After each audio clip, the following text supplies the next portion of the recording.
오늘 아시아 시장은 온도 차이가 꽤 뚜렷했어.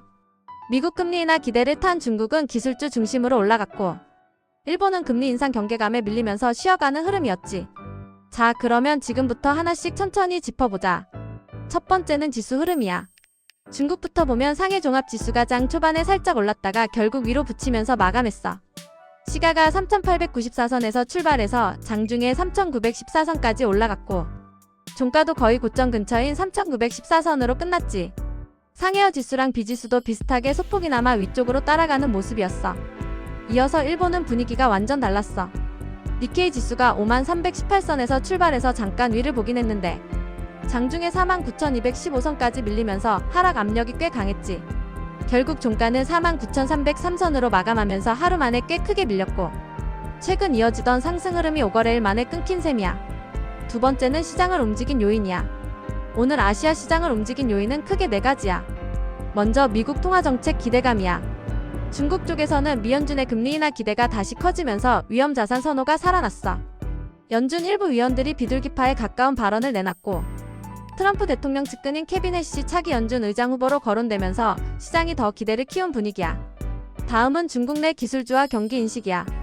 중국 경제 둔화 우려는 여전히 있는데 오늘은 투자자들이 낙관론에 조금 더 무게를 두는 모습이었어. 특히 기술주 중심으로 매수가 들어오면서 전체 지수를 위로 끌어올렸지. 이어서 중국 제조업 지표 부담도 있었어.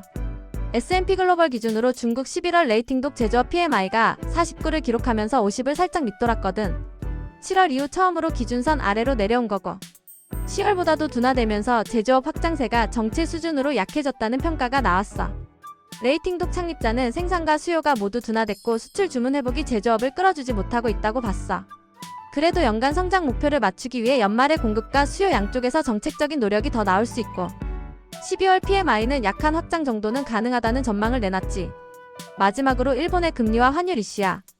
BOJ 우에다 총재가 나고야 강연에서 기준금리 인상 여부를 적절히 판단하겠다고 말하면서 시장이 긴장했어.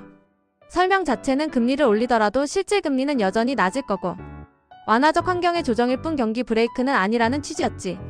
하지만 엔화 약세가 길어지면 수입 물가와 소비자 물가가 더 오를 수 있다는 점을 짚으면서 정부 압력에 밀려 금리 인상을 미루면 엔화 약세가 더 가속될 수 있다는 경고도 했어.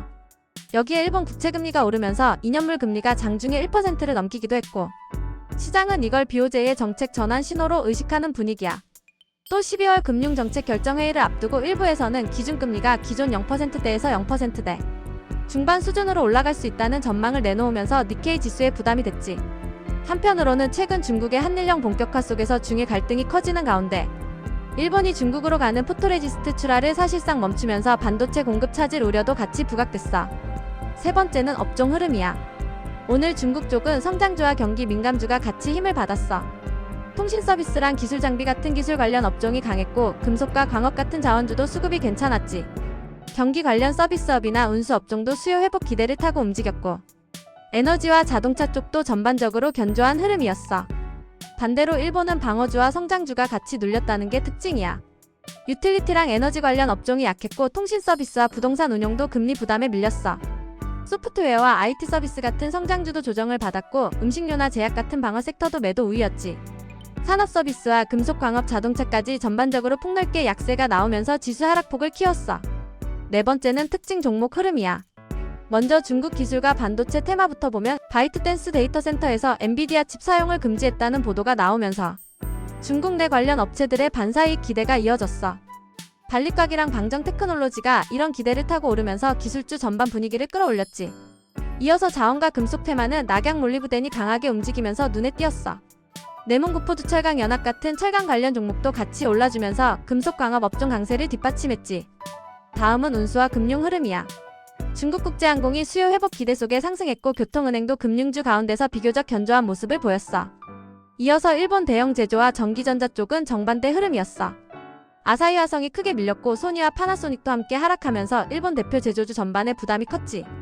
마지막으로 일본 인프라와 IT 테마를 보면 주부전력이 약세를 보였고, NEC도 함께 밀리면서 금리와 정책 불확실성이 이쪽 종목들에도 부담으로 작용한 모습이야.